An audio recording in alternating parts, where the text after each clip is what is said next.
कैसे हैं? उम्मीद है कि ठीक होंगे और तबीयत बड़ी ज़बरदस्त होगी। आज हमने जिस चीज़ के बारे में पढ़ना है वो है हमारे पास रेडियो एक्टिविटी। तो देखते हैं कि रेडियो एक्टिविटी क्या है। बड़ा आसान सा और सिंपल सा टॉपिक है कि भाई रेडियो एक्टिविटी। अच्छा, रेडियो एक्टिविटी हमारे पास एक ऐसा प्रोसेस है जिसके अंदर जो रिएक्शन है वो इमिट होते हैं, रेडिएशन इमिट होते हैं। ठीक है जी। अ प्रोसेस हम क्या कहेंगे? अ प्रोसेस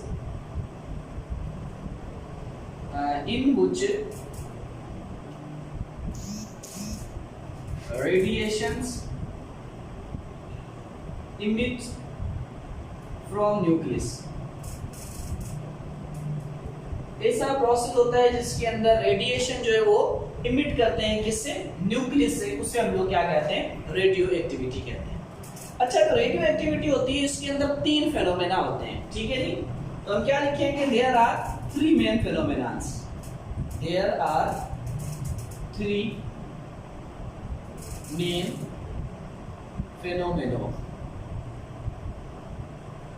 अब वो 3 मेन फेनोमेनन कौन से हैं? सबसे पहला आपको पता होना चाहिए कि जो रेडियो एक्टिविटी प्रोसेस है ये स्पॉन्टेनियस है। ठीक है जी। अच्छा, स्पॉन्टेनियस किसे कहते हैं? ये नेचुरली है। ठीक है जी, इसे हम कंट्रोल नहीं कर सकते। ठीक है जी, हम क्या कहेंगे? ये हमारे पास क्या है? नेचुरली होता है, ये कुदरती तौर पे हो जाता है, इसे हम लोग कंट्रोल नहीं कर सकते। हम कहेंगे इट इज अनकंट्रोलेबल। इसे हम लोग कंट्रोल नहीं कर सकते। दूसरा जो इसका मेन पॉइंट है, रेडिएशन emits अल्फा और बीटा एंड गामा। ये बड़ा स्पेशल पॉइंट है, इसे याद रखिएगा। अब क्या होता है, ये जो हमारे पास रेडिएशन है ये जब भी निकलते हैं अल्फा और गामा निकल सकते हैं, बीटा और गामा निकल सकते हैं, पर ऐसे नहीं हो सकता कि एक ही टाइम पे अल्फा और बीटा दोनों साथ निकल जाए। एक टाइम पे अल्फा और बीटा दोनों साथ नहीं निकलते। अल्फा और गामा निकल सकते हैं, बीटा और गामा निकल सकते हैं, पर अल्फा और बीटा या बीटा और अल्फा ये दोनों साथ नहीं निकल सकते। इस वजह से मैंने क्या लिखा है कि अल्फा और बीटा, यानी कि इन दोनों में ये और लगाया, और इस वजह से लगाया क्योंकि इन दोनों में से कोई भी एक निकलेगा, पर गामा साथ निकल सकता है। 2 फेनोमेना हो गए। एक ये नेचुरली है, इसे हम कंट्रोल नहीं कर सकते, खुद ब खुद हो जाता है। दूसरा, ये ऐसे रेडिएशंस होते हैं जिसमें अल्फा और बीटा साथ नहीं निकल सकते। गामा जो है वो बीटा के साथ भी निकल सकता है और अल्फा के साथ भी निकल सकता है। जो तीसरी इसकी मेन पॉइंट है वो क्या है? रेडिएशन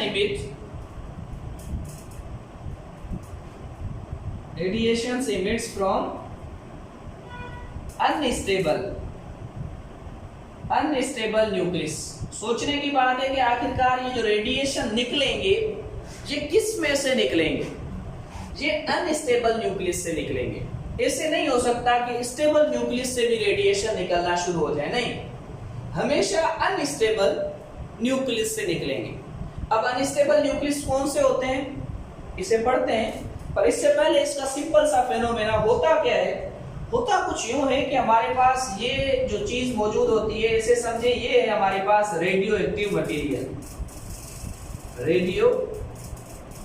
रेडियो एक्टिव मटेरियल है। अब जब इसके अंदर रेडिएशन निकलना शुरू हो जाते हैं तो ये कुछ यूं निकलते हैं। ठीक है जी। Alpha beta and gamma, alpha beta and gamma, जी हमारे पास प्रोसेस होता है। तो याद रखिएगा, ऐसा प्रोसेस जिसके अंदर रेडिएशन इमिट हो रहे हो। ठीक है। अच्छा, रेडियो एक्टिव मटेरियल उसे कहते हैं जिसमें से रेडिएशन निकले। तो जब रेडियो एक्टिव मटेरियल से रेडिएशन निकल रहे हो, उस प्रोसेस को क्या कहा जाएगा? रेडियो एक्टिविटी कहा जाएगा। यानी ये जो पूरा प्रोसेस यहां पर हो रहा है, ये हमारे पास क्या कहलाएगा? Radio activity. ये दोनों एक साथ नहीं निकल सकते, ये और ये निकल सकते हैं और ये निकल सकते हैं। ये हमारे पास रेडियो एक्टिव मटेरियल कहलाएगा। ये क्यों रेडियो एक्टिव कहला रहा है? क्योंकि ये न्यूक्लियस से निकलती हैं जो श्वाएं, और ये जो श्वाएं निकलती हैं ये अनस्टेबल न्यूक्लियस से निकलती हैं, स्टेबल न्यूक्लियस से नहीं निकल सकती।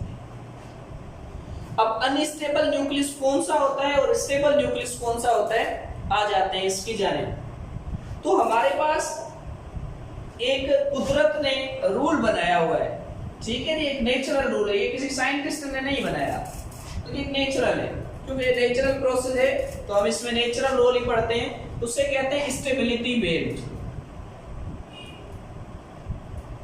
Stability belt. अब देखते हैं हमारे पास स्टेबिलिटी बेल्ट कौन सा है। कुछ यूं होता है, ठीक है जी। यहां पर क्या होते हैं? नंबर ऑफ न्यूट्रॉन्स, और यहां पर क्या होते हैं? Number of protons. ये स्टेबिलिटी बेल्ट कुछ यूं होता है।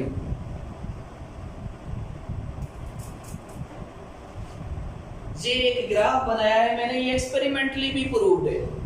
अब इसमें क्या हो रहा होता है? इसमें पहले हमारे पास यहां पर कितने इलेक्ट्रॉन आए से समय, यहां पर नंबर ऑफ प्रोटॉन मतलब के एटॉमिक नंबर, तो यहां पर नंबर ऑफ न्यूट्रॉन मतलब के न्यूट्रॉन्स के नंबर, एटॉमिक नंबर, प्रोटॉन को छोड़ के सिर्फ न्यूट्रॉन के नंबर। क्योंकि न्यूक्लियस में दो ही चीजें होती हैं, ठीक है जी। जो न्यूक्लियस होता है, न्यूक्लियस के अंदर दो चीजें होती हैं, एक न्यूट्रॉन प्लस प्रोटॉन, और जो ये श्वाएं निकलती हैं, जो रेडियो एक्टिविटी का प्रोसेस होता है, ये न्यूक्लियस के अंदर होता है। तो इसलिए मैंने कहा कि भाई स्टेबिलिटी किस तरह से बताएंगे कि एक नंबर ऑफ प्रोटॉन के हिसाब से और एक नंबर ऑफ न्यूट्रॉन्स के हिसाब से। अब वो सारे के सारे न्यूक्लियस जो इस ग्राफ को फॉलो करते हैं, वो तमाम के तमाम हमारे पास क्या कहलाते हैं? स्टेबल कहलाते हैं। अब देखते हैं कैसे, यानी कि जो यहाँ पर पाए जाएंगे, जो यहाँ पर पाए जाएंगे इसके बिल्कुल करीब करीब पाए जाएंगे, वो सारे के सारे क्या होंगे? स्टेबल होंगे। अब ये जो स्टेबल होंगे, इन स्टेबल न्यूक्लियस के अंदर से श्वाएं खारिज नहीं होंगी, ये रेडियो एक्टिविटी के अंदर हिस्सा नहीं लेंगे।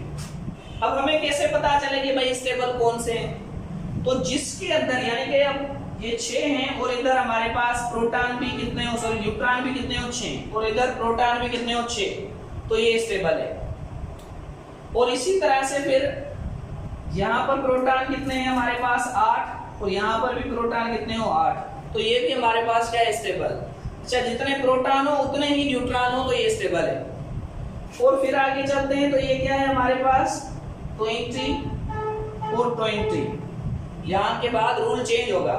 अच्छा देखिए, यहाँ तक क्या रूल है? यहाँ तक रूल ये है कि अगर दोनों साइडें हमारे पास इक्वल हो, यानी कि अगर जितने प्रोटॉन के नंबर है इतने ही न्यूट्रॉन के नंबर हो, तो वो न्यूक्लियस क्या होगा? स्टेबल होगा।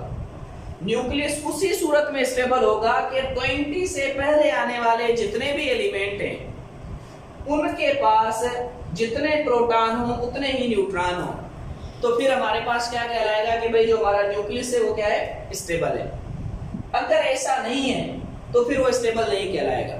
अब जैसे कि मिसाल ले लेते हैं हम लोग, ठीक है जी, एग्जांपल है, आपको पता है हमारे पास ऑक्सीजन होता है, ठीक है जी, ऑक्सीजन होता है। तो ऑक्सीजन हमारे पास है, इसके अंदर 8 प्रोटॉन होते हैं और 8 न्यूट्रॉन होते हैं, यानी कि जितने प्रोटॉन है उतने ही इसके अंदर क्या है? न्यूट्रॉन है। तो मतलब ये क्या हो गया? ये स्टेबल हो गया। इसमें से रेडियो एक्टिव इसे नहीं कहेंगे। क्यों रेडियो एक्टिव नहीं कहेंगे? रेडियो एक्टिव इस वजह से नहीं कहेंगे क्योंकि ये स्टेबल है, इसके अंदर जितने प्रोटॉन है उतने ही इसके अंदर न्यूट्रॉन है। अगर हम यहीं पर कार्बन की बात कर लें कि भाई ये हमारे पास क्या है? कार्बन है। कार्बन के अंदर 6 प्रोटॉन होते हैं, 6 न्यूट्रॉन होते हैं, ठीक है जी। तो ये भी हमारे पास रेडियो एक्टिव एलिमेंट नहीं कहलाएगा। क्यों नहीं कहलाएगा? क्योंकि ये भी हमारे पास क्या है? स्टेबल है। तो ऐसे जिनके अंदर प्रोटॉन और न्यूट्रॉन की तादाद एक होती है वो हमारे पास स्टेबल होते हैं। तो जो स्टेबल होते हैं उनमें से रेजेस बाहर नहीं निकलेंगी क्योंकि वो न्यूक्लियस पहले से स्टेबल है।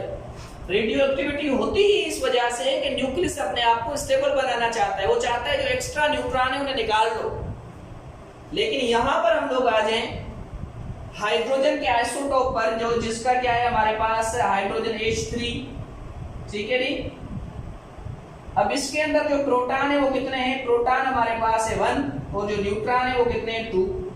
तो ये हमारे पास क्या कहलाएगा, अनस्टेबल कहलाएगा। तो जब ये अनस्टेबल हुआ अब क्या होगा, अब ये रेडियो एक्टिव है। तो जो अनस्टेबल होंगे वो हमारे पास क्या है, रेडियो एक्टिव है। याद रखिएगा अक्सर सवाल पूछा जाता है कि हाइड्रोजन का वो कौन सा आइसोटोप है जो रेडियो एक्टिव है। तो ये आइसोटोप हमारे पास क्या है, हाइड्रोजन का रेडियो एक्टिव आइसोटोप है, इसे ट्राइटियम कहते हैं, ठीक है जी, ट्राइटियम। अब 20 तक ये रूल चलता है, कौन सा, कि भाई जितने प्रोटॉन हो उतने ही न्यूट्रॉन हो तो न्यूक्लियस स्टेबल है। अब इसके बाद ये रूल फिर से चेंज हो जाता है।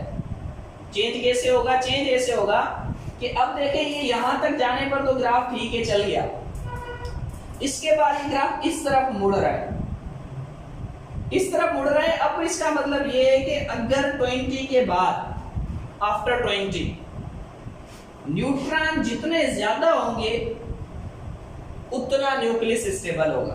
न्यूट्रॉन्स जितने ज्यादा होंगे उतना न्यूक्लियस स्टेबल होगा, ठीक है। यहां तक क्या था, तो हम ये लिख लेते हैं, थोड़ा सा यहां पर लिख देता हूं मैं कि भाई फ्रॉम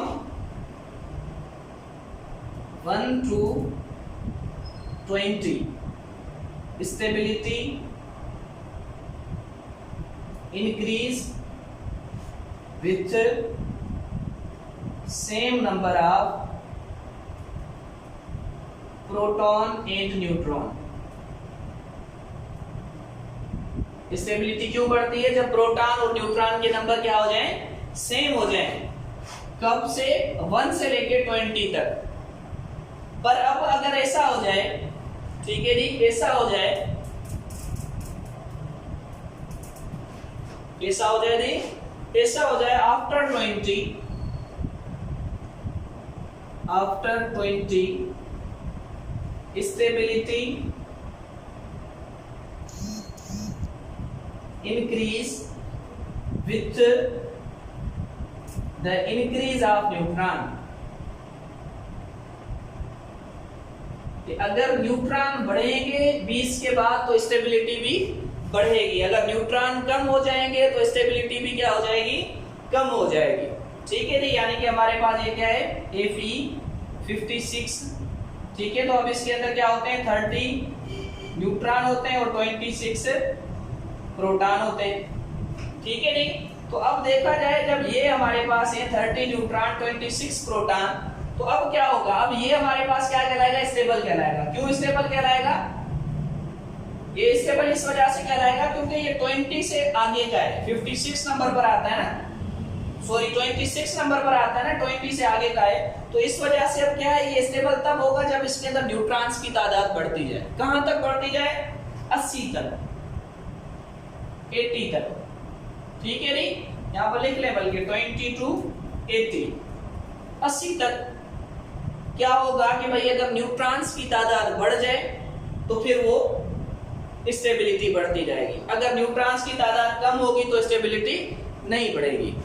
तो याद रखिएगा रेडियो एक्टिविटी में वही न्यूक्लियस हिस्सा लेते हैं जो अनस्टेबल हो। तो ये जो इस लॉ को फॉलो करते रहते हैं वो सारे के सारे क्या होते हैं, स्टेबल होते हैं। लेकिन जैसे मैंने हाइड्रोजन की बात की तो हाइड्रोजन यहाँ पर पाया जाएगा। क्यों यहाँ पाया जाएगा, इस वजह से पाया जाएगा कि इसमें न्यूट्रॉन की तादाद ज्यादा है तो ये न्यूट्रॉन की तरफ होगा, न्यूट्रॉन की तरफ होगा। 20 तक रूल ये है कि न्यूट्रॉन की तरफ होगा, न्यूट्रॉन की तादाद ज्यादा होगी तो अनस्टेबल होगा, इस वजह से ये रेडियो एक्टिव है। पर यहाँ पर रूल चेंज हो गया, यहाँ न्यूट्रॉन की तादाद ज्यादा होगी तो फिर वो स्टेबल होगा 20 के बाद। तो यहाँ से आगे 20 के बाद ये फिर इसकी हम लोगों ने मिसाल दी है कि ये हमारे पास क्या स्टेबल है। और इसके बाद जो आखिरी रूल इसका बचता है वो क्या है कि जब 80 से भी एलिमेंट क्रॉस कर जाए, ठीक है जी, क्या कहें after 80 all elements are unstable। जितने भी एलिमेंट्स हमारे पास पाए जाएंगे वो क्या होंगे, अनस्टेबल होंगे। तो याद रखिएगा रेडियो एक्टिविटी हमारे पास एक स्पॉन्टेनियस प्रोसेस है जो कुदरती तौर पर होता है। ये भी किसी साइंटिस्ट ने नहीं बनाया, ये कुदरत का बनाया हुआ एक रूल है कि 20 तक जिसके अंदर प्रोटॉन और न्यूट्रॉन सेम होते हैं वो हमारे पास स्टेबल होता है। 20 के बाद जिसमें न्यूट्रॉन की तादाद ज्यादा होती है वो स्टेबल होता है, और 80 के बाद जितने भी एलिमेंट्स आ जाते हैं वो सारे के सारे अनस्टेबल होते हैं। इस वजह से सब में से रेजेस बाहर निकलती हैं। ठीक है जी। तो रेडियो एक्टिविटी अनस्टेबल न्यूक्लियस के अंदर पाई जाती है। ये ऐसा प्रोसेस है जिसके अंदर रेडिएशन इमिट्स होते हैं। यकीनन आपको समझ में आया होगा। अब हम आगे चल के पढ़ेंगे कि अल्फा क्या है, बीटा क्या है और गामा क्या है और इनकी प्रॉपर्टीज के बारे में। तब तक के लिए सदा सुहागवती। अगर कोई चीज समझ में ना आई हो तो पूछ लीजिएगा।